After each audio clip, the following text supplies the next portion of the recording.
Imagine a city where ultimate power and extreme poverty share the same street, where the smell of temple incense mingles with the stench of open sewers. A society that was able to establish law and build impressive aqueducts, yet at the same time entertained itself by watching people get torn apart by lions. This isn't the Rome idealized in Hollywood movies. This is the real Rome, a city both brutal and fascinating. The city that was the foundation of our contemporary world, but which hid its darkest secrets. In the next few minutes, you'll discover the truth that no history textbook has had the courage to reveal. What if I told you that the Rome of power and contradictions was even more extreme than you imagine? Go beyond the museum models and flawless cinematic productions. Rome wasn't just a place. It was a human experiment that defied all logic. While senators debated philosophy in mansions adorned with stunning mosaics and fountains, just a few blocks away, entire families were crammed into windowless rooms. Imagine walking its streets. On one side, marble palaces glistening under the Mediterranean sun. On the other, the famous insulae, the first apartment buildings in history. Structures up to 6 stories high, built with cheap materials and even cheaper labor. They were true death traps where 90% of the Roman population lived. The insulae were architectural nightmares, with no running water on the upper floors and inadequate heating for the winter. In the summer, they became ovens. The risk of fire was constant, and the risk of collapse was inevitable. When an insulae collapsed, and believe me, it happened often, it wasn't news. It was just another normal day in Rome, and the streets, the legendary Roman streets. Yes, they were paved with impressive technique. Some of these roads still exist today, but what the books don't mention is that they also served as open-air garbage dumps. Regular collection didn't exist. The solution was to throw everything out the window. This was so common that the Romans created a warning cry. Cavanen, which didn't mean beware of the dog, but rather beware of what's coming from above. Imagine heading out to work and having to watch out for food scraps, dirty water, or something much worse, and the noise. Rome never slept. The constant rattling of chariot wheels over stones, the cries of vendors, the hammering of artisans, heated discussions in taverns that operated day and night. The city was a chaotic symphony that echoed among the 7 hills. Yet it was in this chaos that the heart of the greatest empire the world had ever known beat. A city where the sublime and the repulsive didn't just coexist. They fed off each other, creating a culture that, despite all its flaws, still resonates in our lives 2,000 years later. But if you think Rome's physical structure was fascinating in its contrasts, wait until you discover the daily life of its inhabitants. Forget the lavish imperial banquets we see in movies, with grapes served by slaves and wine overflowing from goblets. For 99% of Romans, the reality was very different. The day started with a breakfast that would make any modern nutritionist panic. Hard bread soaked in diluted wine or a few wrinkled olives. Nothing more. Lunch was usually a bowl of barley porridge called poules, eaten quickly on the streets or in small taverns where space was a fight. Meat was a luxury reserved for religious festivals or for the very fortunate. Ordinary Romans survived mainly on grains, vegetables, and seasonal fruits. And here is Rome's smelliest secret, garum, the delicacy that defined the Roman palate. Imagine a paste made from fish entrails left to ferment in the sun for months. The smell was terrible, but the taste was surprisingly addictive, a kind of ancient monosodium glutamate. Garum was to the Romans what ketchup is to the modern hamburger. It went on absolutely everything. As for wine, yes, Romans drank it daily, but not in the way we imagine. Drinking it straight was considered barbaric, something uncivilized people did. Roman wine was always mixed with water, often flavored with honey or herbs, and served both for hydration and to purify contaminated water from public fountains. Speaking of water, how did people maintain hygiene living in the cramped insulae we mentioned before? The answer lies in one of the greatest Roman contributions to civilization, the public baths. For just a small coin, any citizen, rich or poor, could escape the filth of their cramped apartment and dive into a world of temporary luxury. The baths weren't just places to get clean. They were complete social centers. Imagine a combination of a gym, spa, library, restaurant, and social club, all in one place. There, among marble columns and under vaulted ceilings, a simple shoemaker could feel for a few hours, almost like a senator. You would start in the tepidarium, warm room, move on to the caldarium, hot bath, and then cool off in the frigidarium, cold bath. A slave, or a friend for the less fortunate, would scrape your body with a strigil, a type of bronze scraper that removed dirt, sweat, and oil. But don't think that this meant privacy. Romans viewed the body with a naturalness that would be shocking to us today. In public toilets, people relieved themselves side by side, without dividers, while discussing politics, business, or the day's gossip. The communal sponge, yes, shared, used for personal hygiene, would be a sanitary nightmare today, but it was simply a part of life. This was the real Rome, a society that built magnificent aqueducts to bring fresh water for miles, but where most people lived in conditions we would consider unacceptable today. A world where the collective always trumped the individual, where survival depended more on your social connections than on your personal resources. And speaking of social connections, nothing defined your position in ancient Rome more clearly than your status within the complex Roman social web. But who were these people who shared sponges in public toilets and survived on garum and stale bread? Roman society was a rigidly stratified pyramid where your birth determined practically everything, and whose influences still extend into our world. The invisible pillar that supported this entire system was slavery. It's estimated that 1/3 of Rome's population lived under bondage, around 300,000 people in the empire's capital alone. And forget the stereotypical image of a slave chained in the mines. Roman slavery was a diverse and unsettling spectrum. There were domestic slaves who lived in relatively comfortable conditions, sometimes better fed than poor citizens. There were educated slaves who worked as doctors, teachers, and accountants, some even managing fortunes for their masters. And of course, there were those in the most brutal conditions, in the mines, in the fields, or trained to die spectacularly in the Colosseum. A slave could be freed, becoming a freedman, but the social stigma rarely disappeared completely. Rome offered freedom, but not necessarily dignity. And Roman women? Here's one of the greatest paradoxes: legally subordinate, yet practically powerful. A Roman matron could not vote or hold public office, but she managed properties, influenced political decisions through her networks of connections, and in many cases, controlled considerable fortunes. In the lower classes, however, women worked tirelessly as vendors, artisans, and midwives, always balancing the demands of raising a family in precarious conditions.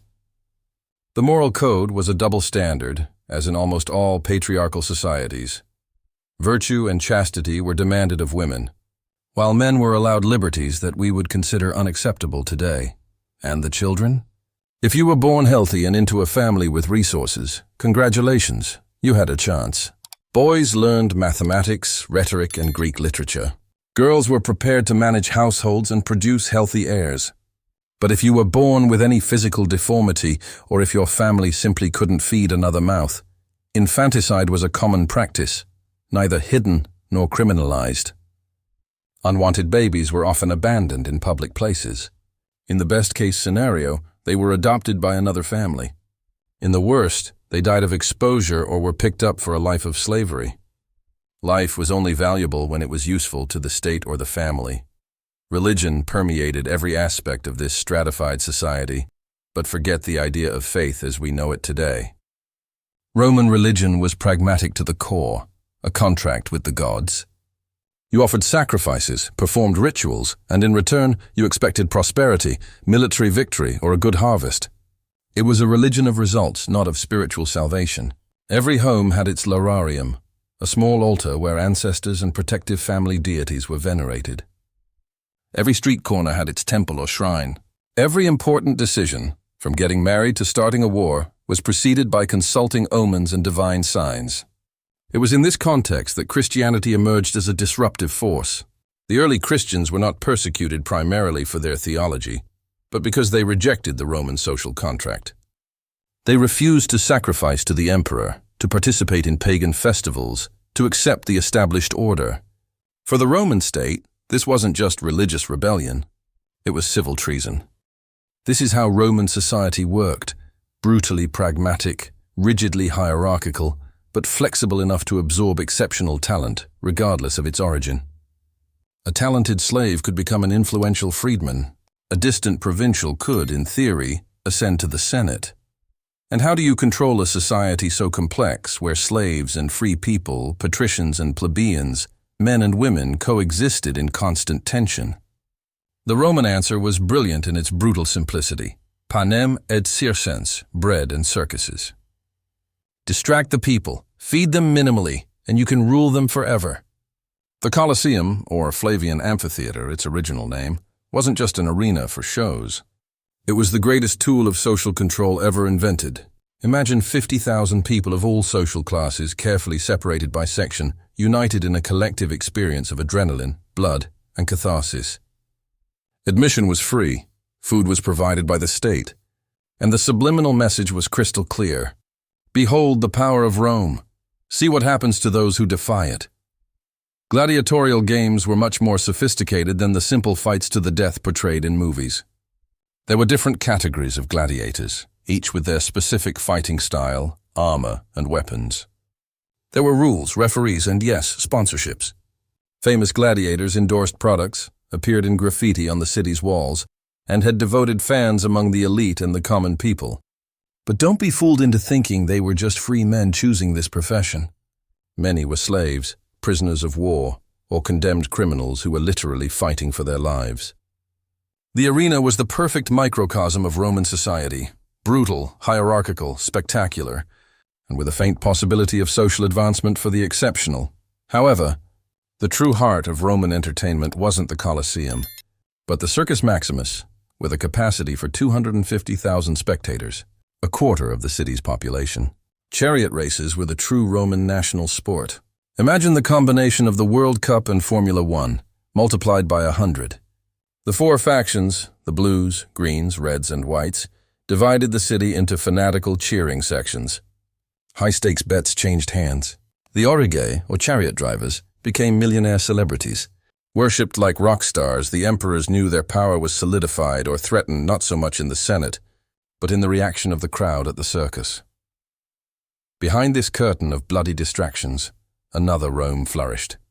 In the theatres, Greek comedies and tragedies were adapted to Roman taste, which was generally more vulgar and direct. In libraries and reading rooms, poets like Virgil and Ovid refined the Latin language to perfection.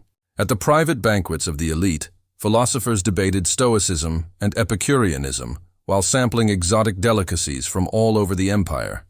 This duality was the essence of Rome, a civilization capable of producing the sublime verses of the Aeneid and the next day, applauding the brutal execution of criminals by wild animals.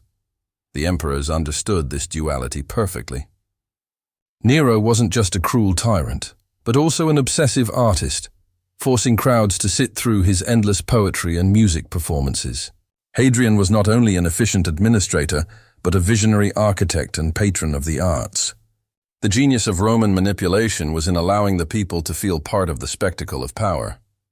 In public festivals, which occupied almost half of the days on the Roman calendar, ordinary citizens sat close, though never with the elite, ate food distributed by the state, and saw the emperor in person waving, participating in the same rituals. The illusion of a Rome for everyone was carefully maintained, while the reality of a deeply unequal society was perpetuated. And this illusion was maintained for centuries, until the cracks began to appear. Bread became scarcer, circuses more expensive, enemies closer, and then what seemed eternal began to crumble. But Rome's legacy would continue to shape the world, long after its last emperor was deposed. While the people were distracted by the spectacle of the Colosseum and the races at the Circus Maximus, something profound was corroding the foundations of what seemed to be an eternal empire. Rome, which managed to manipulate its masses so brilliantly through entertainment, failed to manipulate its own destiny. What we really inherit from Rome goes far beyond the ruins that tourists photograph today. Every time you sign a contract, you are using a Roman concept. When you look at the calendar, the months are named after Roman emperors and gods. When you drink water from a tap, you have Roman hydraulic engineering to thank. The Portuguese, Spanish, French, and Italian languages are all direct daughters of Latin. Our legal systems, our architecture, our concepts of citizenship, and civil rights all carry the DNA of Rome. Even our modern techniques of political propaganda and mass Manipulation are sophisticated versions of what Roman emperors did with their games and food distributions. The method has changed. The principle remains. The difference is we've replaced the Colosseum with social media and bread with consumerism. But if Rome left us so much, why did it fall? Here's the inconvenient truth that schoolbooks rarely emphasize. Rome was not destroyed by barbarians. Rome imploded. Forget the dramatic image of hordes of warriors toppling the city gates. The process was much slower and much more revealing about the nature of civilizations. While the wealthy Romans became increasingly rich, building extravagant villas far from the city, the middle class practically disappeared. Inflation skyrocketed. The currency was devalued so many times that it became practically worthless. The army, once composed of proud citizens, became a mercenary force, often recruited from the very barbarians it was supposed to keep out. Corruption became so endemic that public offices were openly auctioned off. The tax system collapsed under the weight of exemptions for the powerful and overtaxation of the vulnerable. Ironically, the very systems that made Rome great, its bureaucracy, its army, its network of roads, became unsustainably expensive to maintain. The empire expanded beyond its ability to govern effectively. The center could no longer hold everything together. When the Visigoths finally sacked Rome in 410 AD, it was more of a symbolic blow than a practical one. The Rome they found was already a shadow of its former glory. The true Rome, the idea of Rome, had already fragmented long before. The most unsettling thing is that the parallels with our own society are impossible to ignore. We also live in a world of growing inequality. We also have elites who are increasingly isolated from the reality of the masses. We also have political systems corroded by money and influence. We also have our version of bread and circuses to distract us from fundamental issues. Our physical and social infrastructure also shows signs of wear while we continue to expand our global ambitions. Our institutions, like the Roman ones, struggle to adapt to a world that changes faster than their ability to evolve. I'm not suggesting that our civilization is on the verge of collapse. I'm just pointing out that Rome didn't believe it was on the verge of collapse either. The Roman senator, sitting at his banquet, listening to poetry, while slaves served wine in gold goblets, probably believed his world would last forever.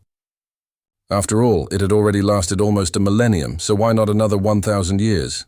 The most important lesson Rome leaves us is not in its monuments or its laws, but in its fall. Civilizations are not eternal entities. They are fragile organisms that require constant maintenance, reform, and adaptation. Complacency is the first symptom of decay. We, like the Romans, are perfectly capable of building technological wonders while ignoring fundamental injustices. We are capable of creating sublime art while tolerating everyday cruelties. We are capable of theorizing about the nature of the universe while failing to solve basic problems in our own societies. Rome is not just our ancestor. It is our mirror, and perhaps it is also our warning. The mirror that Rome offers us is not just a reflection of the past, but a window into our own future. This civilization that built roads that lasted millennia failed to build a system that would survive its own excesses. And in this paradox, perhaps lies the most valuable lesson for us today. When we walk among the ruins of the Forum or contemplate the magnitude of the Colosseum, we are really looking at monuments of warning. They are not just architectural wonders. They are landmarks of a civilization that believed too much in its own immortality. What did you find most surprising on this journey through the real Rome? Was it discovering that the white marble statues we admire in museums were originally painted in vibrant, sometimes garish colors? Or maybe knowing that ordinary Romans lived in such precarious conditions while their leaders squandered fortunes on palaces and spectacles? Or could it be realizing how many of our current problems, inequality, populism, environmental degradation, institutional corruption, were already present 2 millennia ago, just in different forms? The story of Rome is not just an academic curiosity or entertainment for history enthusiasts. It is a manual for civilizational survival. Every empire that arose after Rome studied its rise and fall, trying to learn its secrets and avoid its mistakes. The Byzantines, the Carolingians, the Ottomans, the British, the Americans, all at some point saw themselves as heirs to the Roman legacy. And all invariably repeated many of the same mistakes, perhaps because the fundamental lesson is so simple that it's easy to ignore. Civilizations don't die from the outside in. They die from the inside out. It's not external enemies that pose the greatest threat. It's the internal fractures, the unresolved inequalities, the institutional arrogance, the normalized corruption. Rome was not defeated. Rome exhausted itself. In the next episode of this series, we will explore how ancient Greece, with a fraction of Rome's resources and territory, managed to create an equally powerful cultural and philosophical legacy. How a small peninsula in the Mediterranean gave rise to concepts of democracy, philosophy, and art that continue to define our understanding of what it means to be human. Did this journey through the real Rome make you think about our own society in new ways? Leave your comment below. Tell us what aspect of Roman life surprised or concerned you the most. Share this video with those who believe history is just about dates and names and show them that it is, in fact, about us, our patterns, our challenges, our possibilities. Subscribe to our channel so you don't miss any of these journeys through time that reveal as much about our present as they do about our past. Turn on the notification bell to be the first to know when we release new content. And remember, empires fall, but ideas, good and bad, remain. The question isn't whether our civilization will last forever. The question is, what legacy will we choose to leave when it's our turn to enter the history books?